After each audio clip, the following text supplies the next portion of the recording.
उन सरकारी पार्लियामेंट्री आदेशों से है जो कल परसों के बीच में पारित हुई। जिस प्रजातंत्र को हमारे संविधान के निर्माताओं ने, बाबा साहब अंबेडकर ड्राफ्टिंग कमेटी के चेयरमैन थे, उन्होंने संविधान की रूपरेखा तैयार की। कहाँ गया वो संविधान? कहाँ गया संविधान? कहाँ गए संविधान के वो मूल्य? और मैं जोर दे के इस बात को कहता हूं कि डरने वालों में एक आदमी को छोड़कर बाकी सब लोग शामिल हैं। उनके जो नंबर 2 आदमी है ना, जो देश के गृह मंत्री महोदय हैं, वो भी डरे हुए हैं। कैबिनेट के सब मिनिस्टर्स डरे हुए हैं, संसद सदस्य डरे हुए हैं, उनकी पार्टी के लोग डरे हुए हैं, आम जन बिजनेसमैन डरा हुआ है।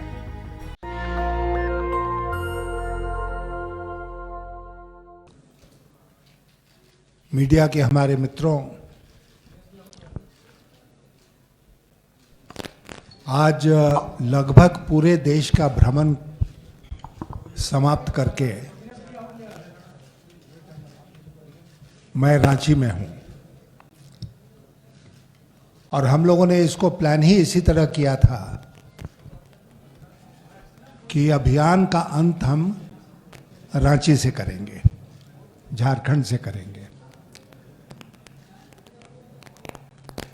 आप लोगों को याद होगा कि 27 जून को मैंने अपना नामांकन दाखिल किया था विपक्ष के साझा उम्मीदवार के रूप में। अनेक हस्तियां उस दिन मेरे साथ थीं विपक्ष की, और 28 जून से ही मैं निकल गया पूरे देश के भ्रमण पर। और वो इसलिए कि राष्ट्रपति का चुनाव जो होता है वो इकलौता चुनाव है हमारी संवैधानिक व्यवस्था के अनुसार जो पूरे देश का चुनाव है। आप जानते हैं कि विधानसभा का चुनाव, लोकसभा का चुनाव, कोई खड़ा होता है तो एक निर्वाचन क्षेत्र से खड़ा होता है, लेकिन राष्ट्रपति का उम्मीदवार खड़ा होता है तो पूरे देश से एक तरह से खड़ा होता है। और इसीलिए हम लोगों ने ये उचित समझा कि हम लोग जितने प्रदेश हैं वहां जाएं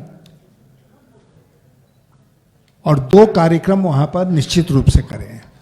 नंबर 1 कि वहां पर जितने समर्थक विधायक हैं, अन्य साथी हैं, सांसद हैं, उनसे मुलाकात की जाए, उनसे समर्थन मांगा जाए। और दूसरा कि हर जगह पत्रकार वार्ता की जाए। और जहां जहां मैं गया वहां वहां इसी प्रोग्राम के अनुसार मैं चला। आज रांची में हम इसका समापन कर रहे हैं और मुझे खुशी है कि रांची की मीडिया इतनी बड़ी संख्या में यहाँ पर उपस्थित है। और मैं एक विशेष संदेश आज अंत में रांची के मीडिया के माध्यम से पूरे देश को देना चाहता हूँ। आप जानते हैं कि राष्ट्रपति का पद संविधान में एक सर्वोच्च पद है, लेकिन और हर 5 साल पर उसके चुनाव होते हैं। इस बार का चुनाव कुछ बहुत असाधारण परिस्थिति में हो रहा है। मैंने स्वयं भी कल्पना नहीं की थी। जब मुझे विपक्षी दलों ने अपना साझा उम्मीदवार बनाया और मैंने स्वीकार किया, तो मैंने भी कल्पना नहीं की थी कि ये चुनाव जो है मेरे दृष्टिकोण से एक अभियान का रूप ले लेगा। लेकिन वही हुआ। और जहां जहां मैं गया वहां पर मैंने जैसे कहा कि मीडिया के मित्रों से बातचीत हुई और चारों तरफ एक संदेश जो हम देना चाहते थे वो गया, न केवल लोकल मीडिया में बल्कि देश की मीडिया में भी। संदेश क्या है? संदेश ये है कि हमारे देश की स्थिति दिन प्रतिदिन बद से बदतर होती जा रही है। जब हमने 29 तारीख को त्रिवेंद्रम से अपना कार्यक्रम शुरू किया तो उस दिन मैं ये नहीं कहने की स्थिति में था। इतना कह सकता था कि प्रजातंत्र खतरे में है, लेकिन प्रजातंत्र देश में समाप्त प्राय हो रहा है ये मैं आज रांची में कह सकता हूं, त्रिवेंद्रम में 29 तारीख को नहीं कह सकता था। और जब मैं कहता हूं कि समाप्त प्राय हो गया तो मेरा अभिप्राय उन सरकारी पार्लियामेंट्री आदेशों से है जो कल परसों के बीच में पारित हुई। आप सब अवगत हैं कि दो डेवलपमेंट हुआ। एक तो ये हुआ कि संसद में बोलते समय कौन कौन के से शब्द अनपार्लियामेंट्री माने जाएंगे, इसकी एक सूची सर्कुलेट कर दी गई। और वो कितना हास्यास्पद है वो आप भी उतने ही वाकिफ हैं जितने हम वाकिफ हैं। आप वहां पर खड़े होकर नहीं कह सकते हैं कि सरकार निकम्मी है, सरकार भ्रष्ट है, क्योंकि ये सब अनपार्लियामेंट्री हो गया। तो इसका मतलब ये हुआ कि न केवल सत्ता पक्ष के लोग, वो तो पहले से करते आ ही रहे हैं, बल्कि जो विपक्ष के संसद सदस्य हैं उनसे भी यही उम्मीद की जाती है सरकार के द्वारा कि वो सरकार का स्तुतिगान करेंगे, सरकार की शिकायत नहीं करेंगे। क्योंकि जहां उन्होंने सरकार की शिकायत शुरू की, तुरंत आसन से निर्देश आ जाएगा कि आपका ये शब्द अनपार्लियामेंट्री है, ये शब्द अनपार्लियामेंट्री है। और मान लीजिए कोई धारा प्रवाह बोल रहा है और हर वाक्य में आप उसको टोकिए कि ये अनपार्लियामेंट्री है, ये अनपार्लियामेंट्री है, तो फिर वो बोल कैसे पाएगा, अपनी बात रख कैसे पाएगा। संसद के अंदर जो चर्चा हो रही है उस पर इस प्रकार का प्रतिबंध है। दूसरी बात, संसद के ठीक बाहर लेकिन संसद परिसर में आज तक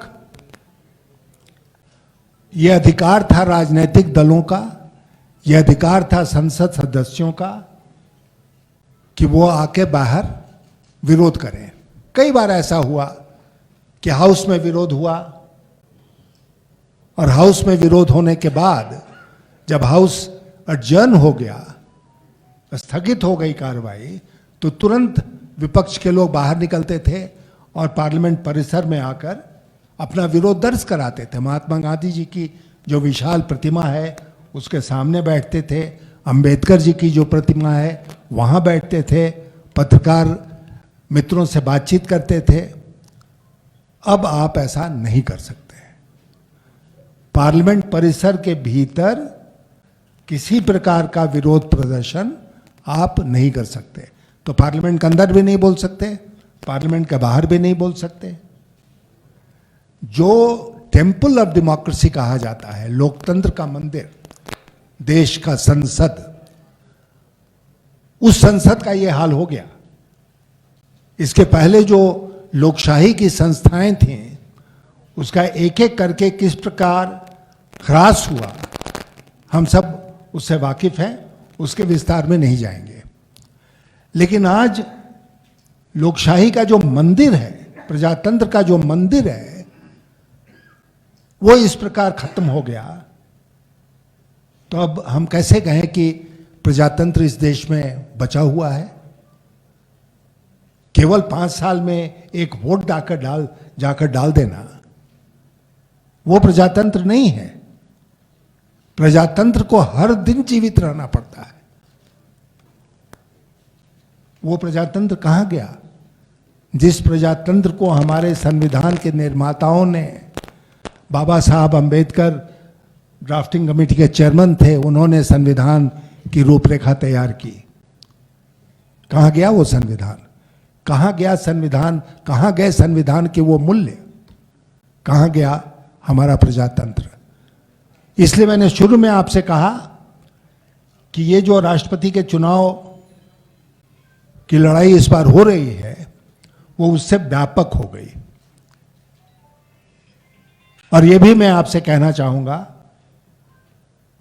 कि लड़ाई की अंत का अंत नहीं है, लड़ाई की शुरुआत है। देश भर में घूमकर मैंने जो एक भावना देखी है, उसके आधार पर मैं आपसे कह रहा हूं कि लोग बहुत उद्वेलित हैं, बहुत आहत हैं, बहुत दुखी हैं। अपने को व्यक्त कर सके या ना व्यक्त कर सके, मीडिया के माध्यम से वो बात आगे बढ़े या ना बढ़ सके, लेकिन एक अजीब सा डर का वातावरण इस मुल्क में आज के दिन है, डर का वातावरण। और मैं जोर दे के इस बात को कहता हूं कि डरने वालों में एक आदमी को छोड़कर बाकी सब लोग शामिल हैं। उनके जो नंबर 2 आदमी है ना, जो देश के गृह मंत्री महोदय हैं, वो भी डरे हुए हैं। कैबिनेट के सब मिनिस्टर्स डरे हुए हैं, संसद सदस्य डरे हुए हैं, उनकी पार्टी के लोग डरे हुए हैं, आम जन बिजनेसमैन डरा हुआ है। और जिस तरह एजेंसियों का दुरुपयोग हो रहा है, ईडी, सीबीआई, इनकम टैक्स, जिस तरह उनका दुरुपयोग हो रहा है, उससे आप समझ सकते हैं कि कितना डर, कितना खौफ इस देश में फैल गया है। और इसीलिए मैं फिर जोर दे के इस बात को कह रहा हूं कि सरकार के खिलाफ वही खड़ा हो सकता है जो बिल्कुल बेदाग हो और जिसमें लड़ने की हिम्मत हो। बाकी सब लोगों को ये लोग दबा देंगे, चबा जाएंगे। और इसलिए ये राष्ट्रपति चुनाव बहुत ही महत्वपूर्ण हो गया है। मुझे अपने सामने जो उम्मीदवार खड़े हैं उनके बारे में कुछ नहीं कहना है। मैं केवल एक बात आपसे कहूंगा कि ये आइडेंटिटी की लड़ाई नहीं है, पहचान की लड़ाई, कि वो किस वर्ग से आते हैं, मैं किस वर्ग से आता हूं, ये उसकी लड़ाई नहीं है। ये बिल्कुल साफ तौर पर विचारधारा की लड़ाई है। एक तरफ वो लोग खड़े हैं, जिसमें मैं भी अपने को शामिल करता हूं, जो चाहते हैं कि इस देश में लोकशाही बचे, इस देश का संविधान बचे, और दूसरी तरफ वो लोग हैं जो आमादा हैं उसको नष्ट करने में, उसको समाप्त करने में।